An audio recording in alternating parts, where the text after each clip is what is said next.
Boa noite, senhoras e senhores, telespectadores da Gazeta do Povo, da coluna Jogos de Guerra. Meu nome é Luiz Kawaguchi, sou colunista da Gazeta do Povo e pilotava aí sozinho até agora a live dos Jogos de Guerra aqui às quintas-feiras. E começamos hoje o primeiro episódio da nossa segunda temporada. E a maior novidade, e eu acho que a melhor novidade aí que nós temos aí, é que agora o comandante Farinaso, Robson Farinaso, não será mais um convidado aqui nosso. Ele vai dividir a bancada comigo. E é uma grande honra recebê-lo. Daqui para frente, aqui, eu, Luiz Kawaguchi, jornalista, comandante Robson Farinaso, do blog Arte da Guerra, especialista em assuntos militares, dará a honra de sua presença aqui. Boa noite, Robson, tudo bem? Tudo bem, Luiz. Primeiro eu quero agradecer a apresentação gentil que você fez aí, tá? E dizer que eu estou muito satisfeito de poder trabalhar aqui com o público da Gazeta do Povo, nos Jogos de Guerra, um programa que eu admiro muito, já fui entrevistado aí. E dizer que a gente quer fazer um trabalho muito bom, levar uma cobertura militar de qualidade para o público brasileiro. Eu acho que o Brasil merece isso. Eu acho que o público está muito interessado, eles querem saber o que está acontecendo em termos militares no Brasil e do mundo, de maneira que vai ser um prazer muito grande fazer esse trabalho com você, que é um profissional que eu admiro. Também a admiração é recíproca, comandante. Muito obrigado por vir. E a gente vai, já a gente vai entrar aqui no tema da Ucrânia.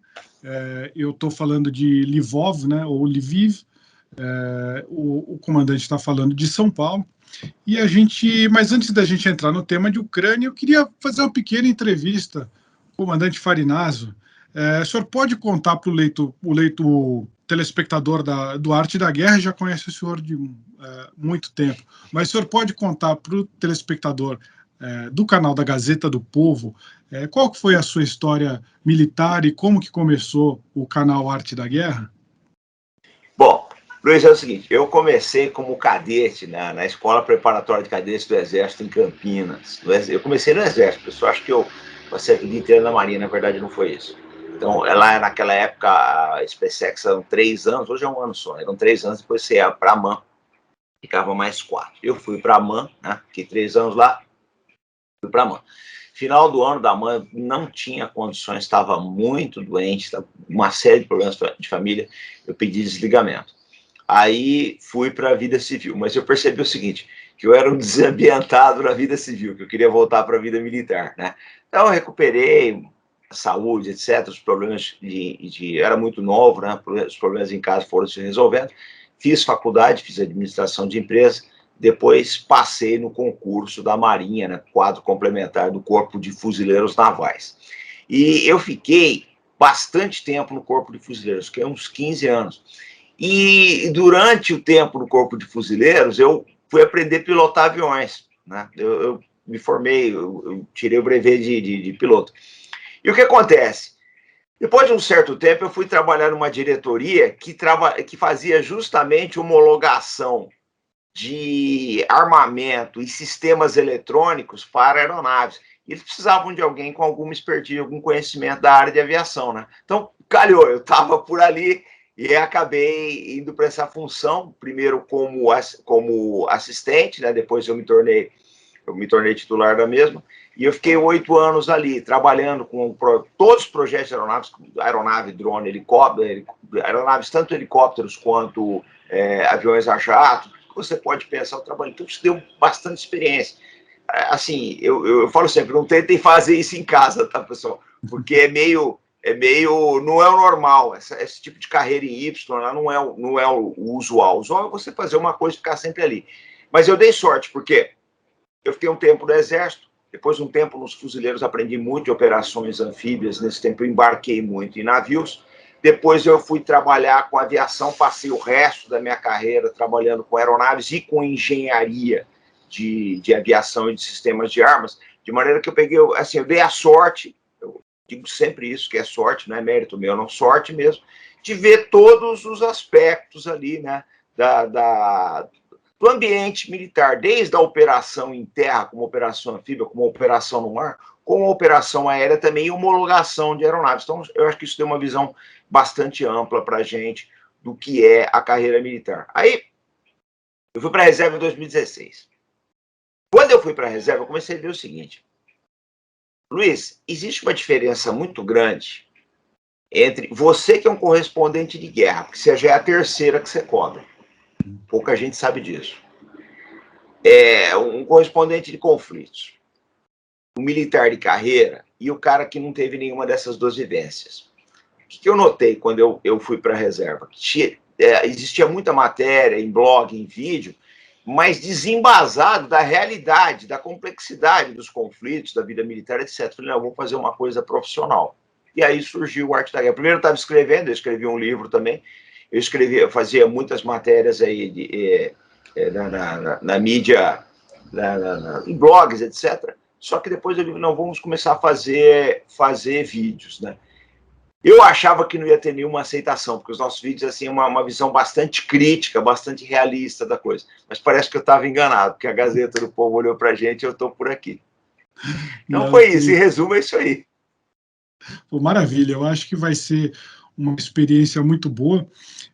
O telespectador, o leitor da Gazeta pode esperar aqui para essa próxima temporada muitas análises aí militares, tanto de estratégia como até de tática. O leitor pode esperar análise geopolítica, o leitor pode esperar análise de política internacional e pode esperar também a notícias sobre armamentos, sobre operações militares. E quando a gente não tiver o conhecimento aqui de um tema que precisa ser falado, a gente vai trazer convidados, porque eu acho que a grande ideia dessa live aqui não é só a gente debater entre a gente, mas a gente trazer convidados para interagir. Nessa live aqui, especificamente, peço desculpas aí ao telespectador que não estamos fazendo ela ao vivo por uma necessidade minha, que consegui entrar ontem na Ucrânia e ainda estou estabelecendo. A gente ficou com um pouco de medo aqui que a transmissão ao vivo não desse certo, mas ela está bem atualizada aqui, porque estamos fazendo aí pouco tempo antes da exibição. Só não vamos poder ler os comentários dessa vez, mas na terça-feira que vem, às 7 horas da noite, teremos aí uma live ao vivo. Eu aqui e o comandante Farinazzo, e falando sobre a situação da Ucrânia. Então, comandante, como queria trazer aí, que é o tema agora da Ucrânia, vamos ao que interessa. Eu estou em Lvov, que é, ou Lviv, a pronúncia mais internacional, que é uma cidade no oeste da Ucrânia, bem próximo à fronteira polonesa. Mas o teatro de operações ele está se desenvolvendo a principal parte perto da capital ucraniana, que é Kiev, ou Kiev, como eles falam aqui.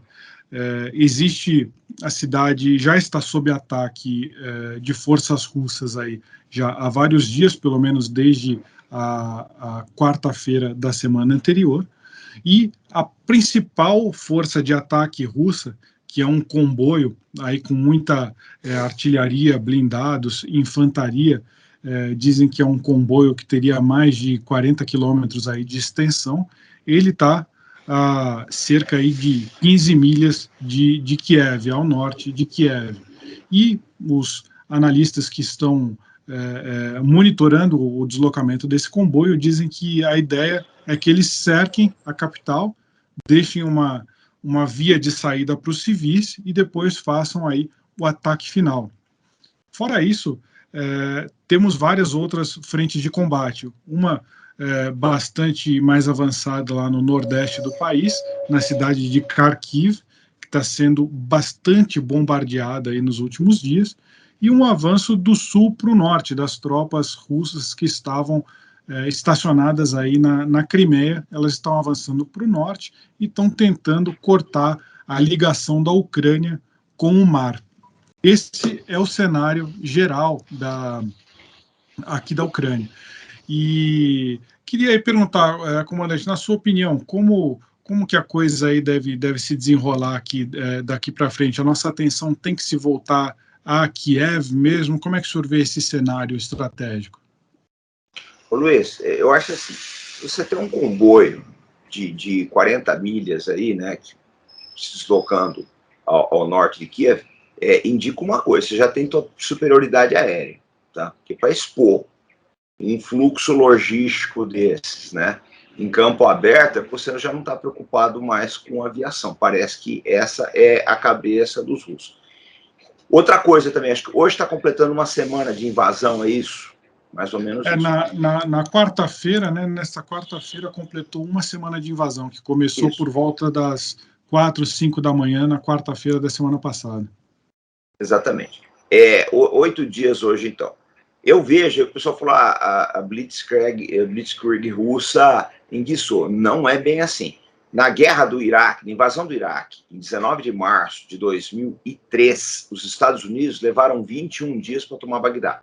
Então é mais ou menos, e o poderio aéreo americano ele é infinitamente maior do que o poderio militar russo na Ucrânia. Então eu acho que essas operações elas estão ocorrendo dentro de uma certa normalidade para os russos.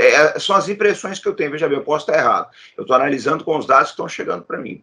Se a coluna está se deslocando em campo aberto, provavelmente já se tem superioridade de aviação. Essa é uma coisa. Segundo, também, está mais ou menos dentro do normal. A terceira coisa que eu acho importante é o que você falou, é cercar a cidade. É sempre assim. A tomada de uma cidade grande como Kiev, você faz o quê? Você cerca, né? Corta as vias de acesso, estabelece uma área de apoio para posicionar artilharia, a parte logística, hospitais de campanha, etc. Depois você começa a tomada da cidade em si, que é a parte mais complexa, a operação mais complicada, porque o combate urbano ele tem uma característica especial. Como você tem muitos obstáculos, você tem muito afunilamento para a tropa, você não consegue estabelecer uma cadeia de comando extremamente eficiente. Você vai precisar de tropas com muita iniciativa. Porque o que acontece? Às vezes você está circundando um quarteirão, você tem uma companhia circundando um quarteirão. Chega num ponto que o sargento já perdeu o contato com o capitão, ele está com um grupo de combate ali de 10 homens, 12, eu não sei quanto que é no exército russo, e está por conta. Então, se esse cara tiver iniciativa, né, ele vai fazer o que se espera dele. Se ele não tiver, fica um pouco mais complicado. Mas a característica principal do combate urbano é essa. Uma outra coisa que eu preciso falar também é o seguinte. Isso aí eu queria confirmação com você. Parece que o Zelensky, eles vão liberar os prisioneiros, né, está chegando aqui no Ocidente, não sei, alguns presos, com experiência militar, e os homens em idade militar não estão podendo sair do país. É o que está chegando aqui.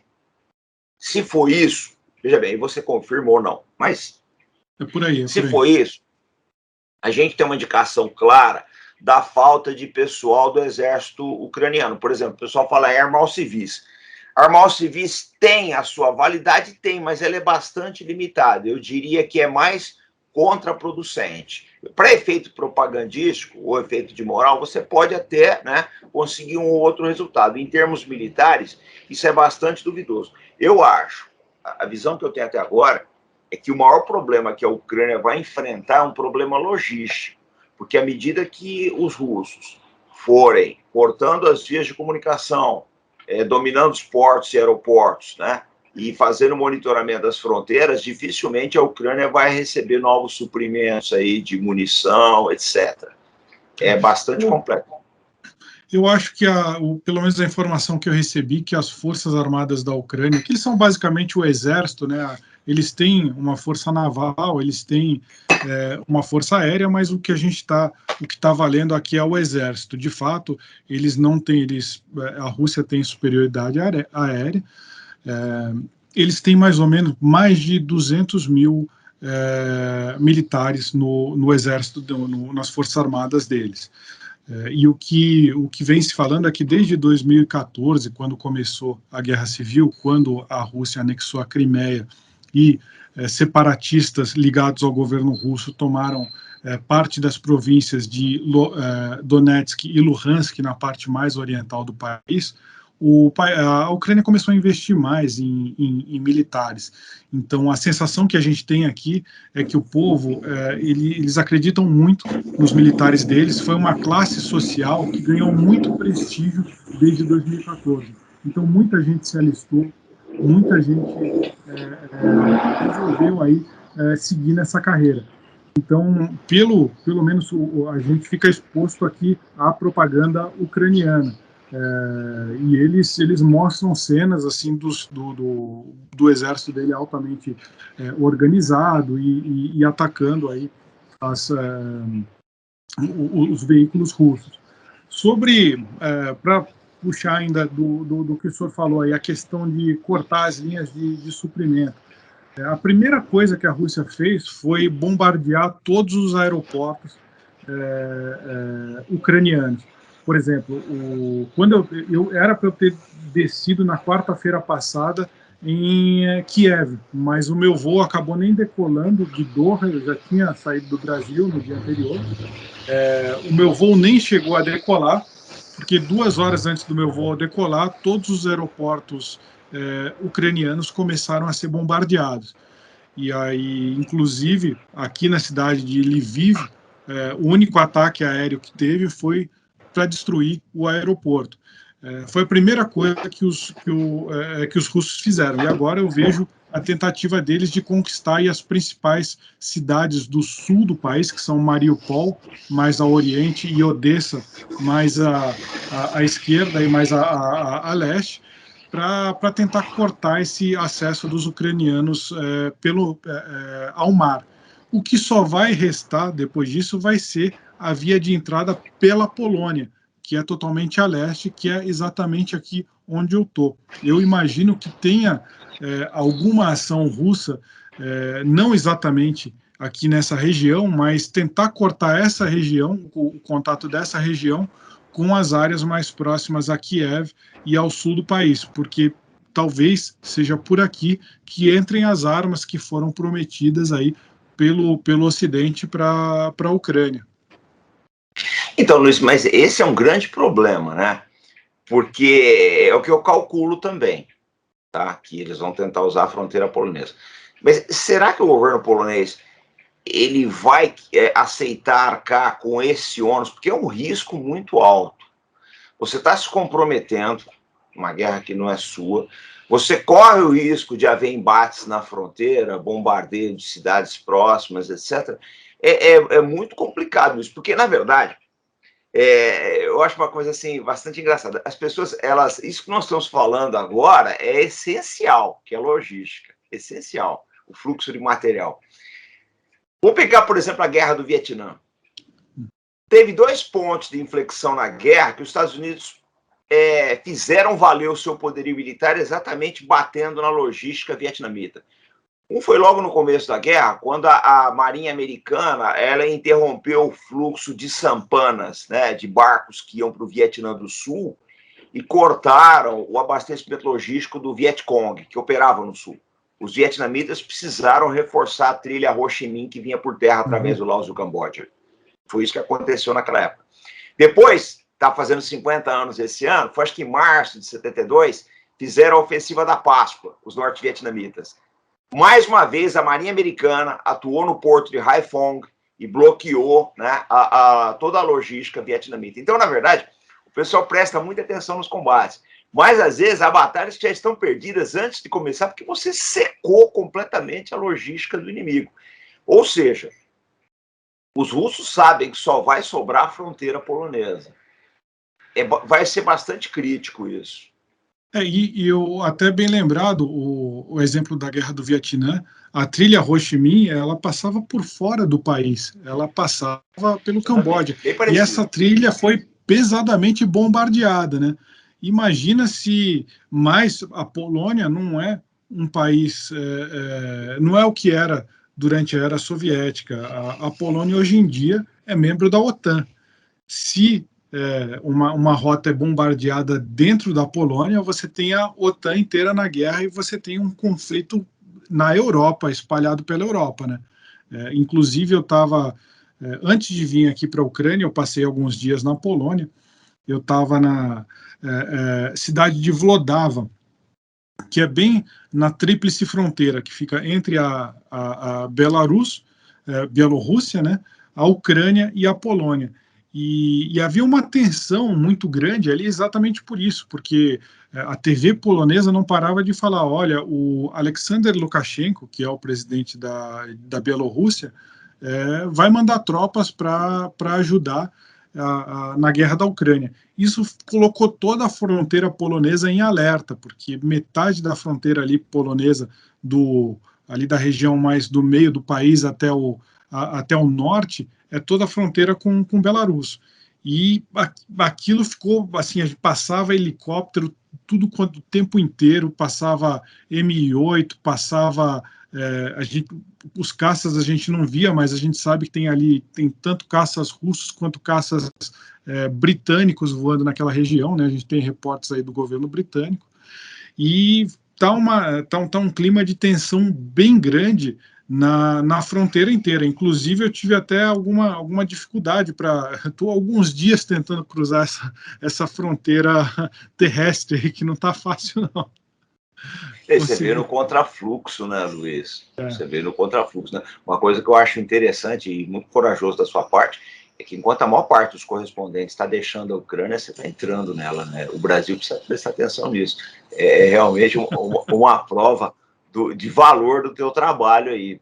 Eu agradeço muito, agradeço muito. Bravo Zulu aí, porque não é para qualquer um, não. A gente vê uns casos aí, pessoal inclusive há recomendações para os cidadãos estrangeiros deixarem o país, né? Seus respectivos. Muitos governos estão recomendando isso. Mas sempre, isso. Sempre com muita cautela, né? Sempre com muita cautela, né? A gente. Você tem experiência, né, Luiz? Tem bagagem, né? Então, a pegada é outra, né?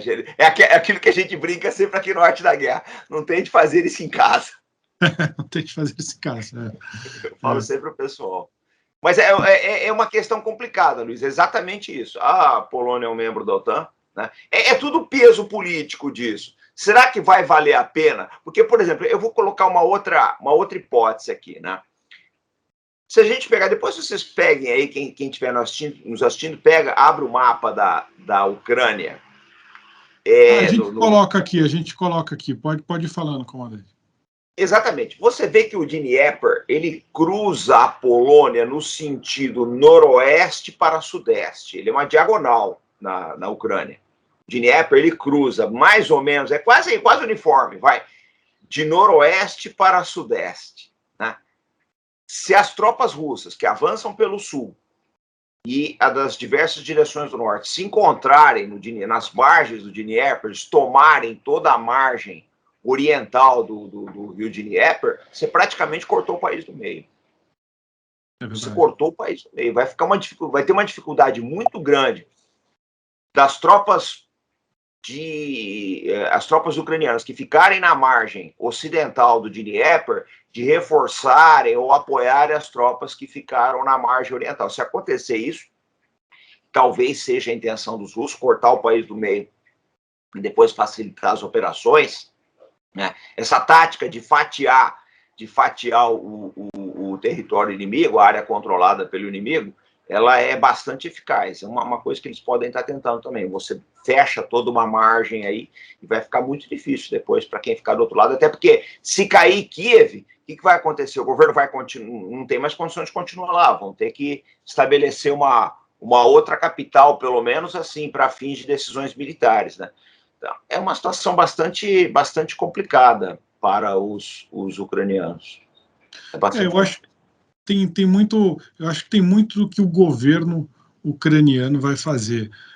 Eles têm aí algumas opções na mesa. Uma delas é a capitulação, você evitar um banho de sangue maior se rendendo. E aí, qual seria o cenário se eles fizessem isso? Seria uma Ucrânia desmilitarizada, provavelmente a queda do governo e a instituição de um governo pró-Rússia. Isso é o que o Vladimir Putin quer. E eu acho que é isso que quando ele ataca Kiev, é esse resultado que ele quer. O presidente Volodymyr Zelensky, ele pode aceitar isso, não deu nenhuma pista de que vai fazer isso, muito pelo contrário, está dizendo que vai resistir e a outra opção que ele tem na mesa, a opção que seria essa, a melhor opção para os russos seria essa, a capitulação da Ucrânia e a substituição do governo. A melhor opção para os ucranianos seria eles conterem essa invasão e fazerem um contra-ataque para expulsar as tropas russas que já entraram no país para fora de suas fronteiras. Isso seria o melhor, isso é o que o Zelensky quer. Mas talvez nenhum dos dois consiga o resultado que quer. Talvez essa guerra regular se transforme numa guerra irregular ao longo do tempo, ou seja, uma guerra de resistência com a tentativa dos ucranianos de desgastarem o governo russo, né? Mas aí tem isso também, né? Se cai Kiev, onde vai ficar o Zelensky? Para que cidade ele vai? O que ele vai fazer? Como que ele vai reorganizar as suas forças militares? Eu acho que essas são algumas questões que ainda não dá para ser respondido agora, né? Está tendo muito... É como se o Bagdá demorou mais de 20 dias para cair. A gente não tá um impasse, não dá para a gente saber, não dá para dizer quem está ganhando, quem está perdendo, o que está acontecendo. A gente tem relatórios de baixas aí todos os dias. Segundo a inteligência ocidental, aí teriam mais de 4.300 militares russos teriam perdido a vida, mais de 170 blindados destruídos, tanques, né, que o pessoal chama de tanques, blindados. Blindados de transporte de tropas destruídos, mais de 400. Existe aí uma guerra de alta intensidade, a gente pode dizer, né? É uma guerra de alta intensidade, não são conflitos esporádicos, estão acontecendo muitos conflitos aí consistentes, né? E acho difícil, por enquanto, a gente saber o resultado disso tudo, né? Luiz, eu acho assim, eu tomo muito cuidado com as informações. A análise que eu faço, ela é baseada numa coisa só. Primeiro, aquilo que você viu, que é refugiado. Isso aí é um indicativo claro. Terceiro, algumas coisas. Segundo, algumas coisas, que é o que eu falei. Está soltando prisioneiros. Saddam fez isso. Soltou prisioneiros. É um sinal claro de que as coisas não vão bem. E eu meço muito pelo avanço que a gente vê. Isso é nítido. Agora, as informações da inteligência ocidental eu vejo com muita reserva. Por quê?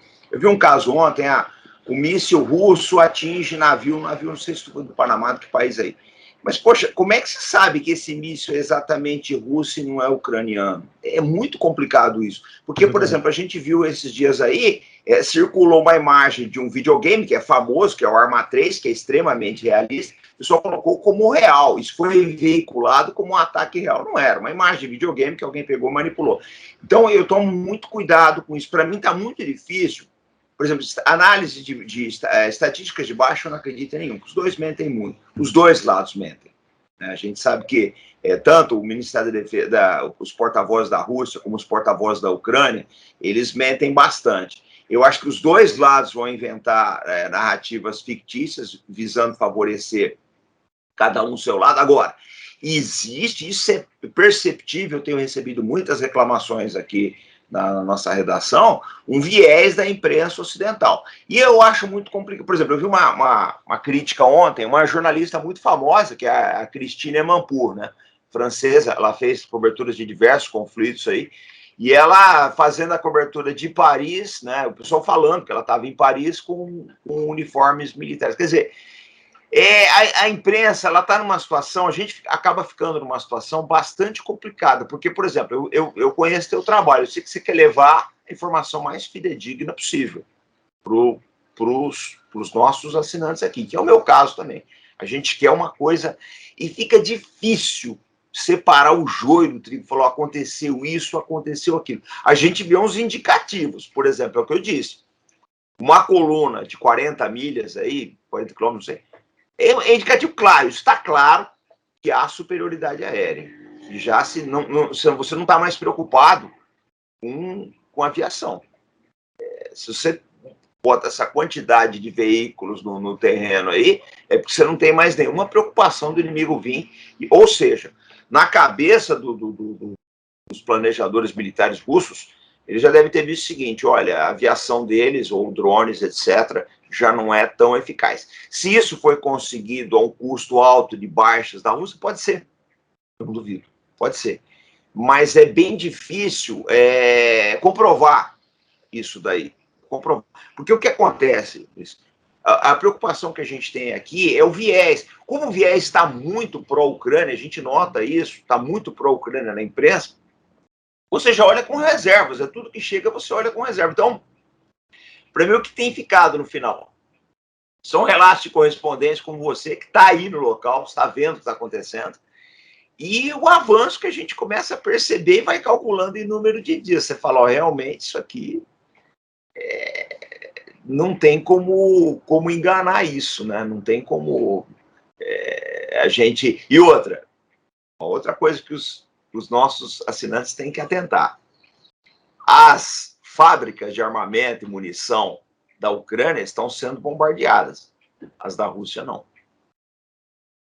Isso tem que ser levado em consideração. Então, o que não quer dizer que a balança vai pender para o lado dos russos. Não, pode ser que os ucranianos façam uma resistência encarniçada. Mas eu tenho que lembrar algumas coisas aí.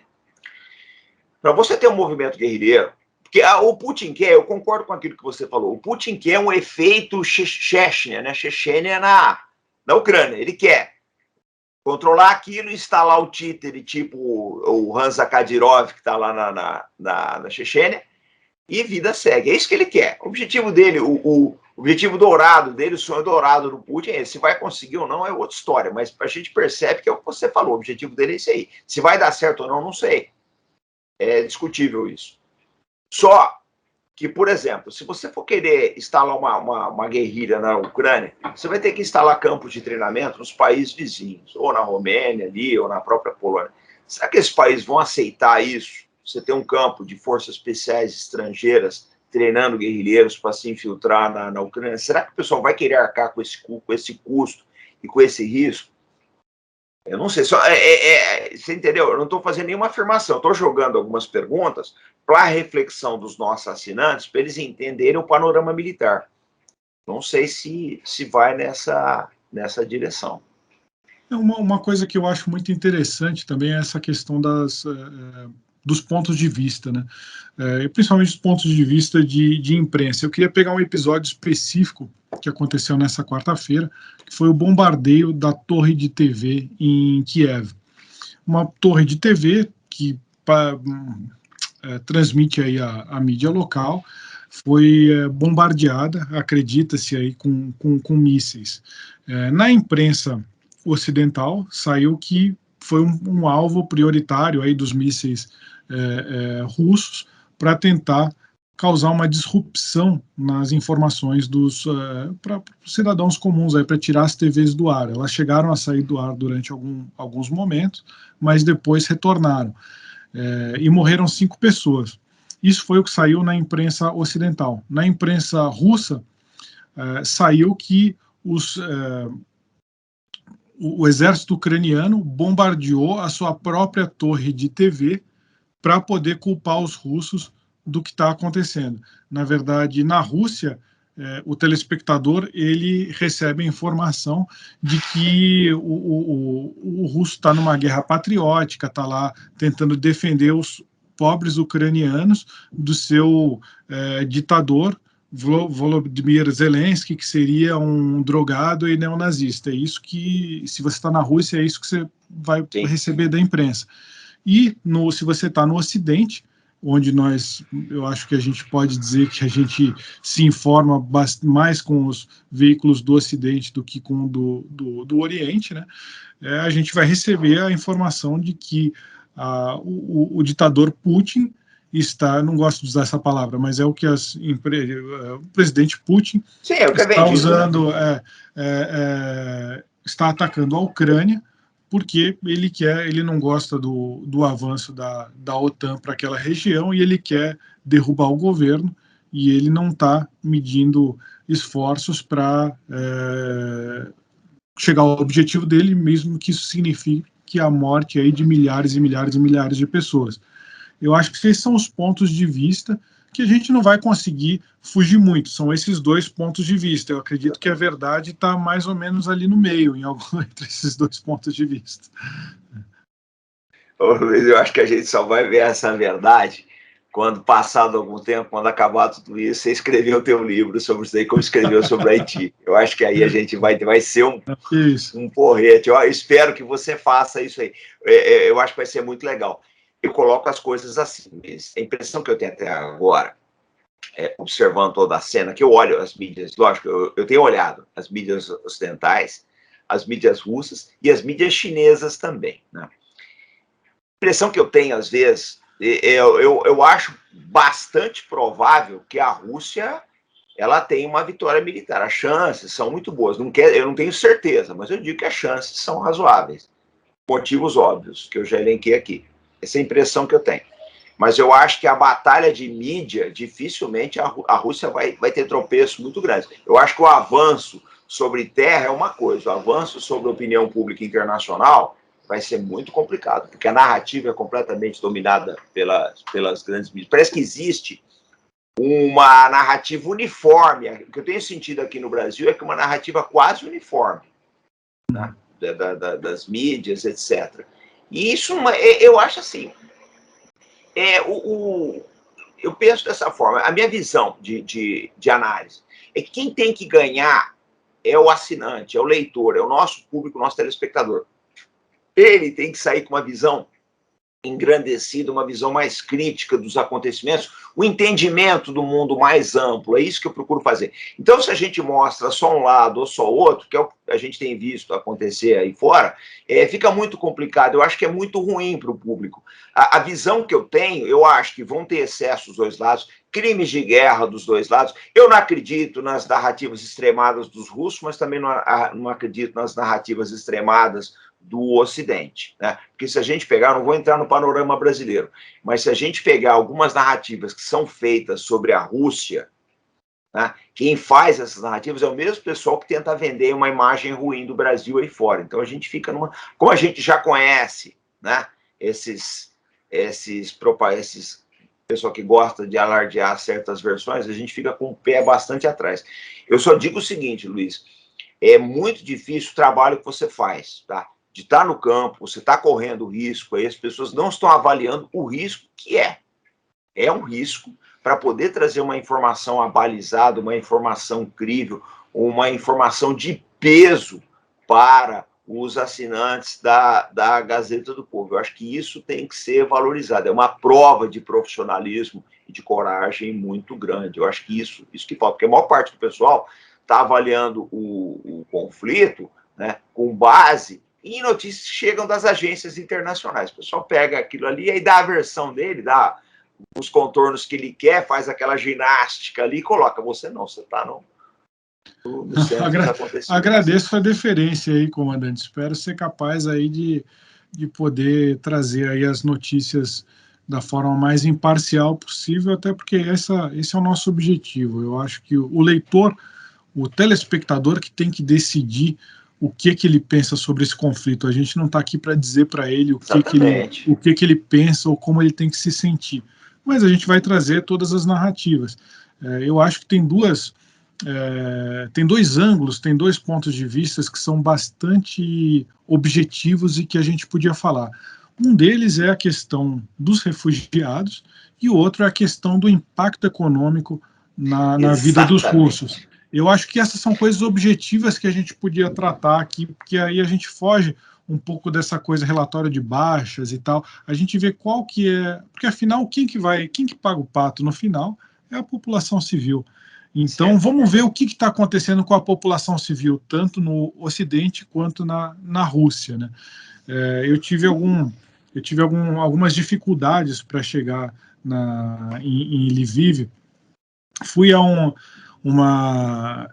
eu estava em Vlodava, que é a região de Lublin, que é uma região da Polônia que faz fronteira tanto com a Ucrânia quanto com a Bielorrússia. E fui para uma cidade um pouco mais ao sul da Polônia, chamada Przemyśl. Przemyśl é uma cidade pequena, eu não tenho aqui à mão quantos habitantes tem, mas é uma cidade pequena que tem uma estação de trem que faz a ligação entre a Polônia e Lviv. E isso se tornou um dos principais pontos de recepção de refugiados da Polônia. Até queria lembrar que, ano passado, a Polônia tinha uma política muito contrária à imigração, até porque ela estava exposta aí a algumas manobras feitas, por exemplo, pelo presidente da Bielorrússia, Alexander Lukashenko. O que ele fez no ano passado? Ele deixou milhares e milhares de imigrantes do Oriente Médio, que também não tinham culpa nenhuma disso, estavam querendo chegar na União Europeia, deixou entrar na Bielorrússia, falou, seguem pela fronteira ali da Polônia, que eles vão deixar vocês passar, vai ser tranquilinho. E aí você teve ondas de milhares de refugiados do Iraque, do Afeganistão, refugiados econômicos também, pessoal que vai em busca de uma vida melhor, que chegaram na fronteira da Polônia e encontraram a fronteira fechada. A Polônia e a Hungria e diversos países aí da Europa, eles não são muito amigáveis à imigração, a culturas que são muito diferentes das deles. Eles não gostam muito disso. E a fronteira era completamente fechada. Mas o que eu vi, né, nos últimos dias aqui é um cenário completamente diferente. Parece que fizeram aí uns 180 graus, assim, mudou completamente. Os poloneses não só abriram os 8 pontos de fronteira deles, como eles estão ajudando esse pessoal a chegar.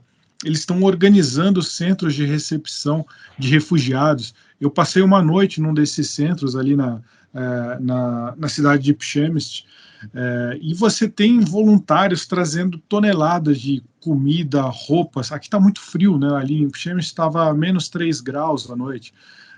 Neva de vez em quando aqui, então você não pode, vou esperar o outro dia na rua. Não dá para você fazer isso, porque senão você congela, você tem que ter pelo menos um aquecimento. Então, essa estação virou uma estação neobarroca, linda e tal, faz parte de um roteiro turístico da Polônia, lá da Polônia, e se transformou num grande centro de refugiados, assim, com mulheres e crianças sendo colocadas numa forma até mais protegida, homens um pouco mais aglomerados, assim, mas muito carinho do povo polonês.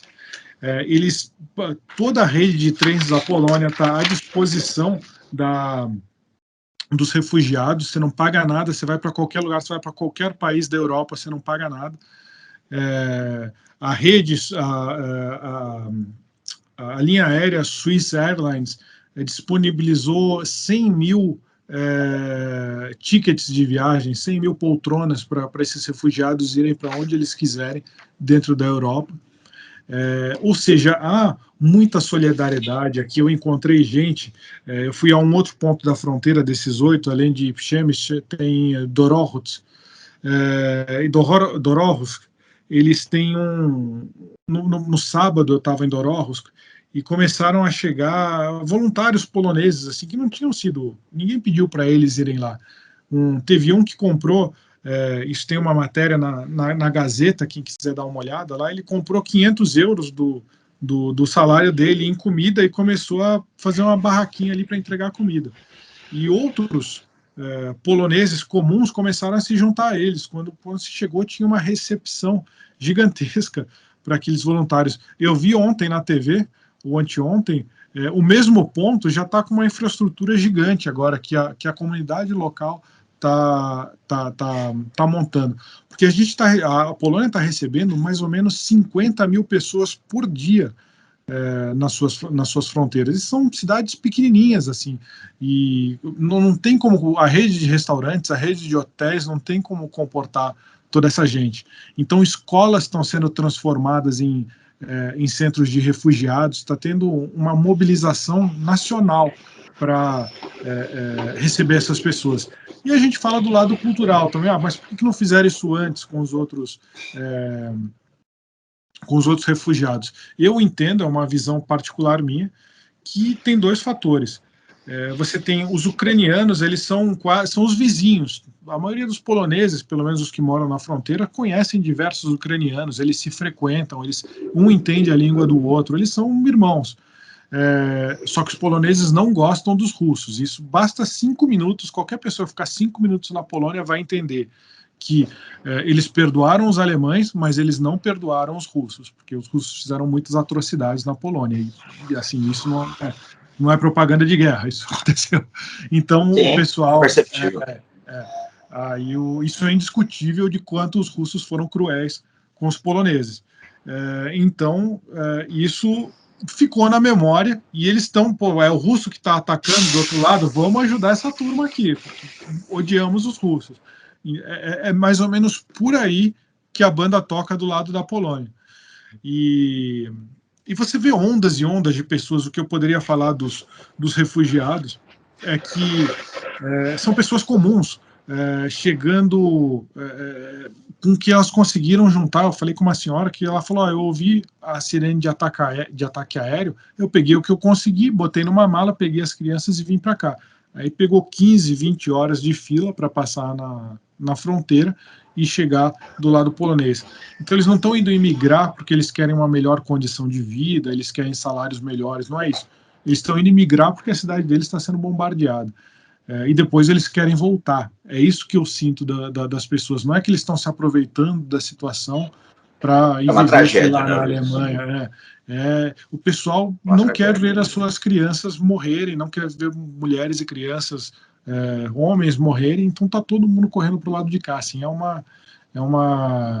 E eles chegam cansadíssimos, eles chegam exaustos, com fome.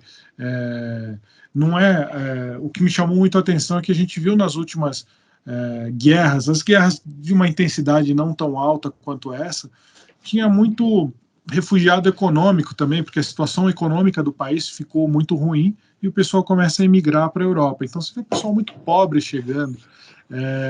Não era exatamente o que eu via aqui. Você via pessoas de classe média chegando com bons carros, com boas roupas e tal, fugindo de bombardeios, né? É isso que eu vi desse lado. E como o senhor fala, eu acho que esse do lado, estamos falando do lado polonês, né? Do lado ucraniano, é um dos indícios aí de como a população está sofrendo, né? E eu perguntar os seus comentários sobre essa questão dos refugiados. Eu vou contar uma historinha curta, Luiz, que mostra bem o sentimento polonês com relação aos russos. É uma história curta interessante da época da Guerra Fria.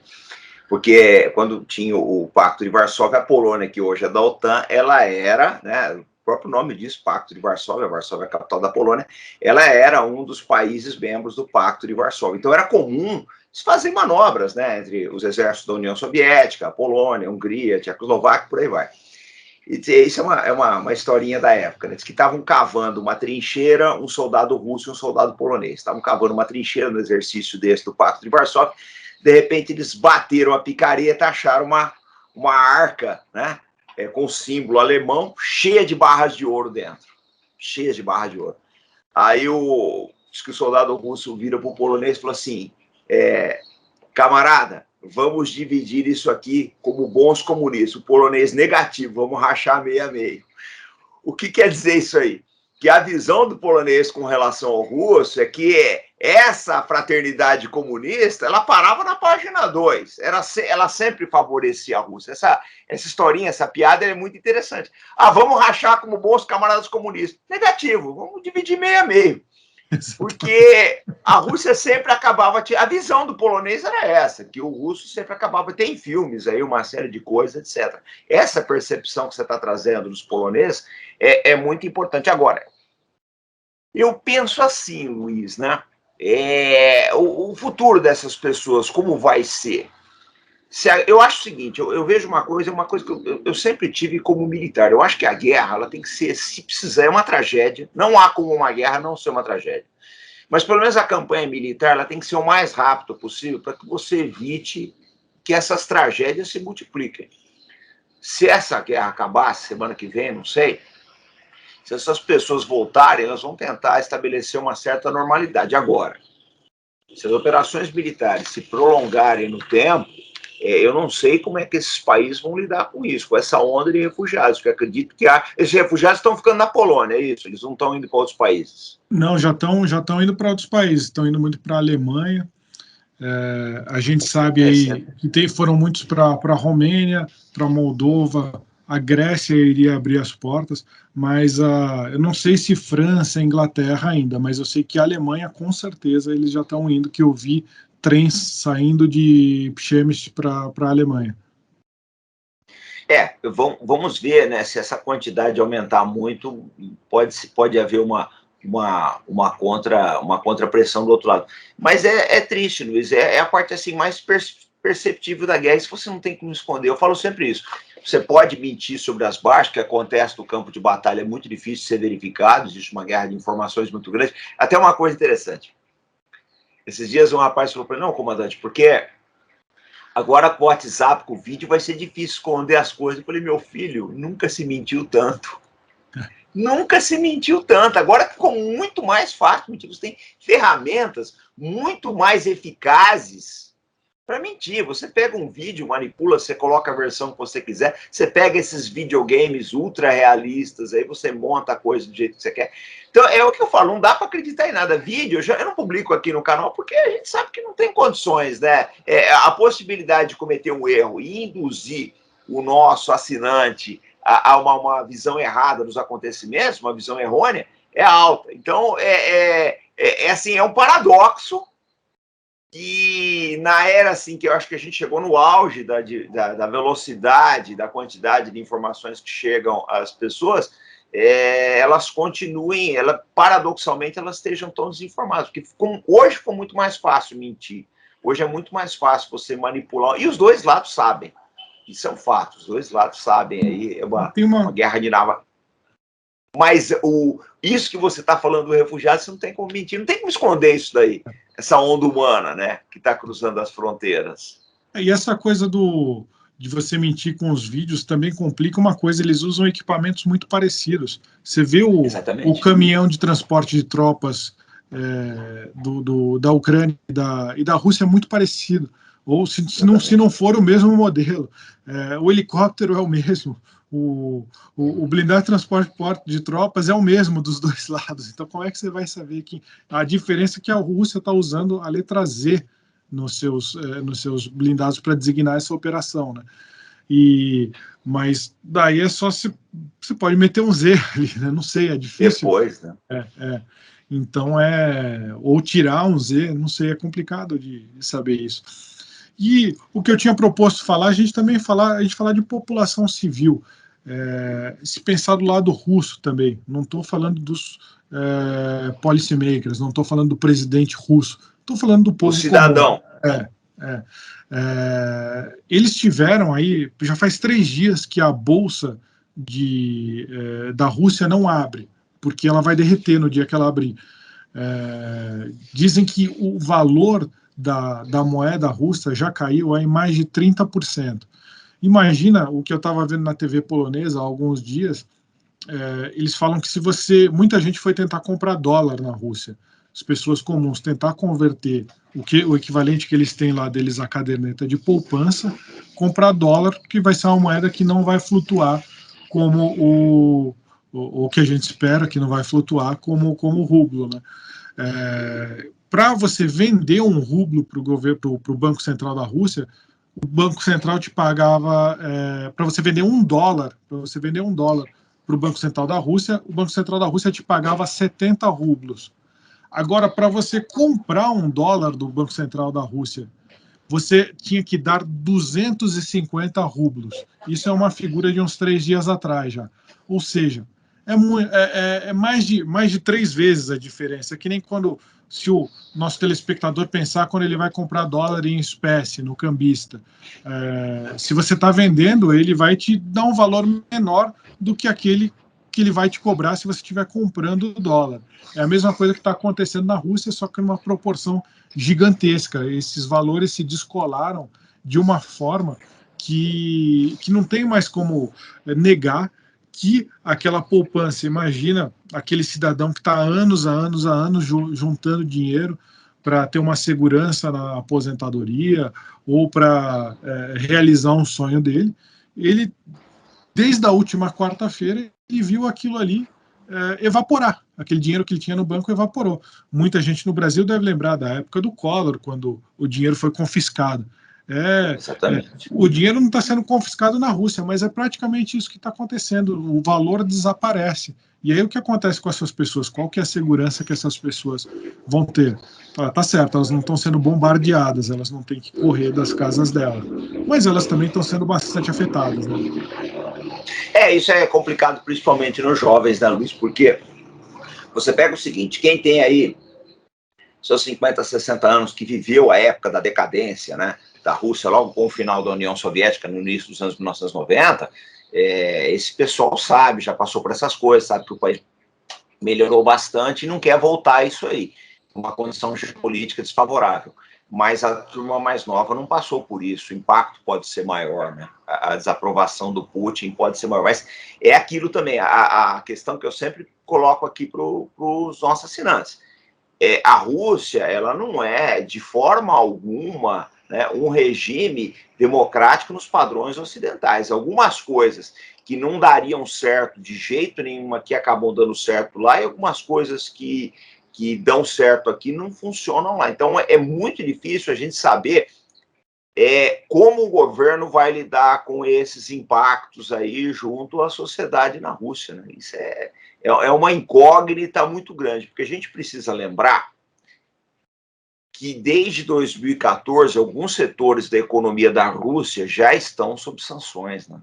Então, esse país aí olha, Luiz, a percepção que nós começamos a ter em muitos setores aqui no Brasil a gente coloca em xeque vamos dizer assim, a eficácia das sanções. Porque vamos pegar, por exemplo, o caso do Irã. O Irã está sendo sancionado há quase 43 anos que estão sancionados. O país, aos tropeços, mas estão fazendo seu projeto nuclear, uma série de coisas, etc. A gente pega aí, Cuba está com embargo há 60 anos. Continua. Coreia do Norte, os embargos e sanções não impediram a nuclearização. E outros países, a gente tem outros exemplos. Então, a pergunta, né? Será que essas sanções vão conseguir demover a Rússia do avanço dela? Eu não sei se isso vai funcionar, porque uma coisa que está todo mundo perguntando, uma das perguntas que mais chegam aqui, mas vem cá, sancionaram, mas a Rússia continua vendendo gás para a Europa, parece que aumentou até a quantidade de vendas. É bem paradoxal essa situação, né?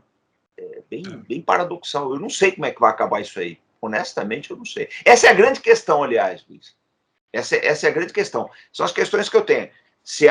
Pode ser que a Rússia perca a batalha da mídia, isso é uma possibilidade muito grande, no terreno da mídia está bem difícil para eles. E se essas sanções vão forçar alguma mudança aí por parte das diretivas de Moscou, né? É questionável tudo isso. Tem uma... Eu estava falando alguns dias com o nosso colega lá, o Nelson Ricardo Fernandes, que está em São Petersburgo agora. Sim. Vou tentar trazer ele de novo. Vamos tentar trazer.